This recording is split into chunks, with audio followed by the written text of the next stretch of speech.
Let me ask you something. When you picture your paid off home in retirement, what number comes to mind? Maybe it's zero, as in no mortgage payment. And that zero feels like freedom. But here's the question very few people actually sit down and answer for themselves. What does owning that home actually cost you every year? Not the mortgage, everything else. Because once you do that math, and I mean really do it, the number is almost always larger than people expect, sometimes dramatically larger. Today, we're going to do that math together. This is the next video in our series on retirement housing decisions. In video 1, we compared renting versus owning across the full landscape. In video 2, we talked about the equity trap, the danger of having too much of your net worth frozen in a single illiquid asset. This video is different. This one is about the specific costs that are quietly eroding your retirement budget right now. Costs that don't show up in a mortgage statement because there is no mortgage statement. And because there's no bill that says cost of home ownership at the top, most people have never actually totaled them up. Let's change that today. Let's start with a number from Bankrate's most recent analysis of hidden home ownership costs. The average American homeowner, beyond whatever their mortgage payment is, spends $24,529 per year in additional costs. That includes utilities, maintenance, repairs, property taxes, and insurance. That figure is over $547 per month more than in 2024. Now, you may not be average. In fact, you're probably not. Your home, your market, and your circumstances are your own, unique to you. But that number deserves to land for a moment because $24,529 a year is more than $2,000 a month. That's a second rent payment on a house you already own outright. And here's what Bankrate also found. 81% of homeowners say the costs of homeownership are higher than they expected. More than 1 in 5 have had to eliminate non-essential spending, like vacations, big purchases, to cover home-related expenses. About 1 in 12 say they simply can't afford basic home maintenance. That last one is worth pausing on. People who own their homes outright, who have no mortgage, who did everything right, and they cannot afford to maintain the asset that they're depending on. Let's break that down where that money is actually going.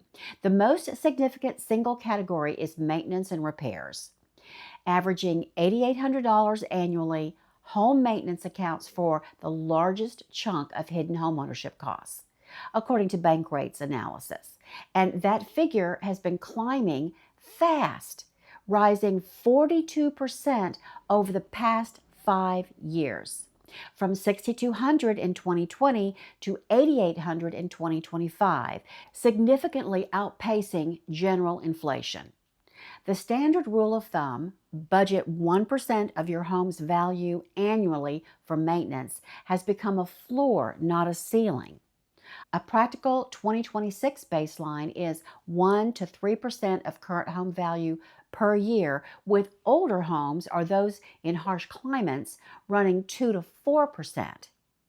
On a home valued at $450,000, that's anywhere from $4,500 to $18,000 per year before any unexpected expenses happen. And here's the part that matters especially for people in or near retirement.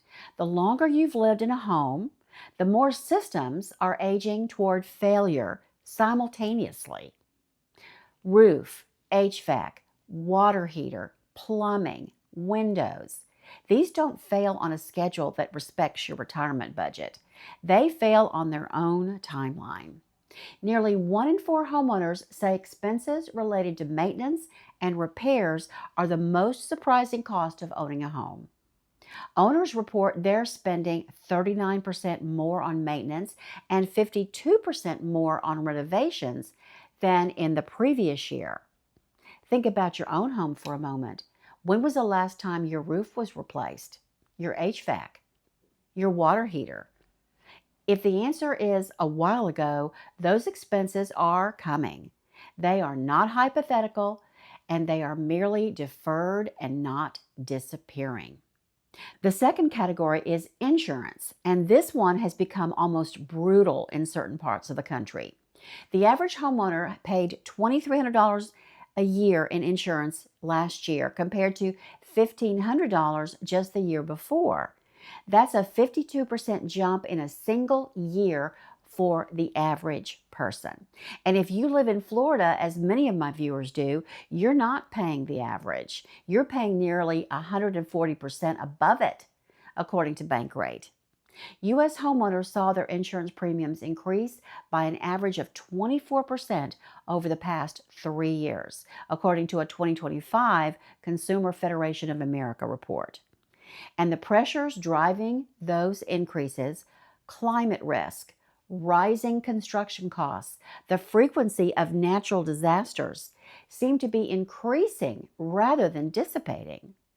And here's a real wake-up call.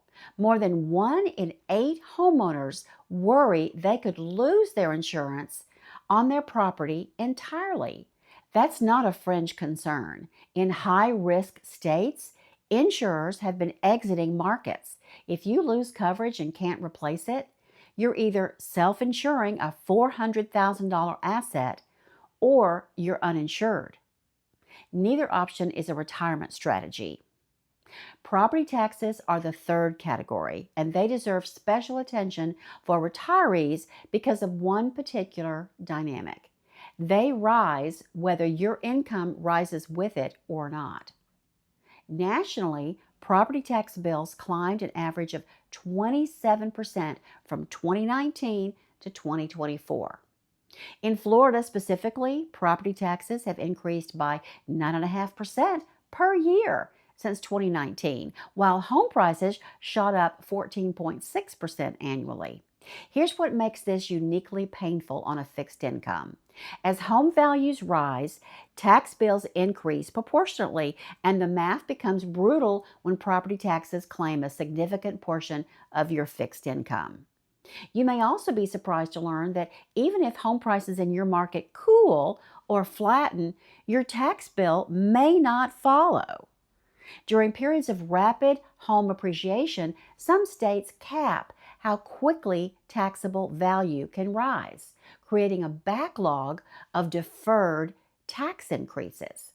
In 2026, many counties are phasing in those deferred amounts, causing taxable value to rise even if the market has cooled.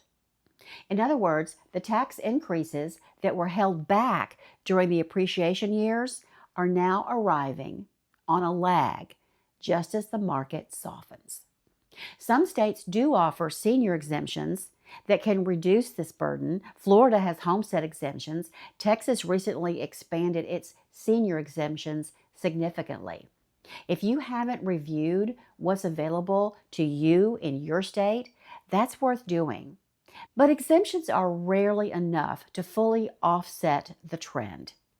Now we get to the cost that never appears on any bill, and it's arguably the most significant one: opportunity cost. Every dollar of equity sitting in your home is a dollar that is not invested, not generating income, and not working for your retirement. If you have $400,000 in home equity, that capital has a cost: the amount of return it could be generating from investments. Home prices climbed 31% in real terms from 2019 to 2024, which sounds impressive until you compare it to a diversified investment portfolio over the same period. Appreciation in real estate is real, but it is not guaranteed. And it is certainly not liquid. And it's not diversified. The question isn't just, is my home appreciating? It's, is my home the best use of this capital at this stage of my life, given what I need my money to do right now? That's a different question. and it deserves a real answer, not an assumption or a guess. I want to give you a framework for doing this calculation yourself.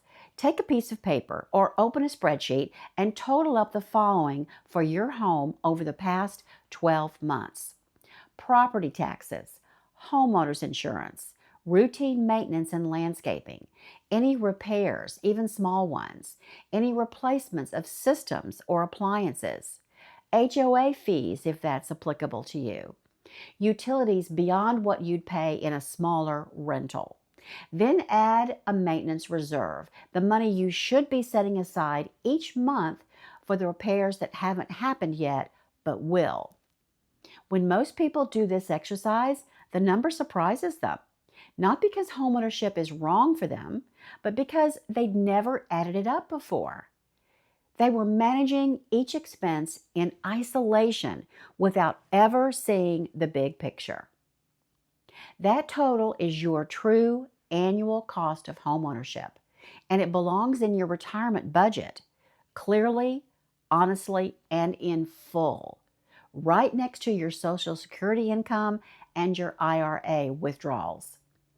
Here's the reframe I want you to sit with. Knowing what your home actually costs you is not a reason to panic. It is not an argument that you should sell tomorrow. It is not a verdict on the choices you've made. It's merely information. And in retirement, accurate information is the most valuable asset you have. If you've watched all the videos in this series, you now have a foundation for thinking about retirement housing that most people never formulate. You understand the trade-offs in renting versus owning. You understand the equity trap. And you understand the true cost of what you're holding. What you do with this information is yours to design. As always, for the specific financial implications of your housing picture, especially anything surrounding taxes, investment strategy, or cash flow planning, please work with a fee-only fiduciary advisor. The National Association of Professional Financial Advisors is a good place to start. If this series has been useful to you, I genuinely love to hear which video hit closest to home for you. Leave that in the comments.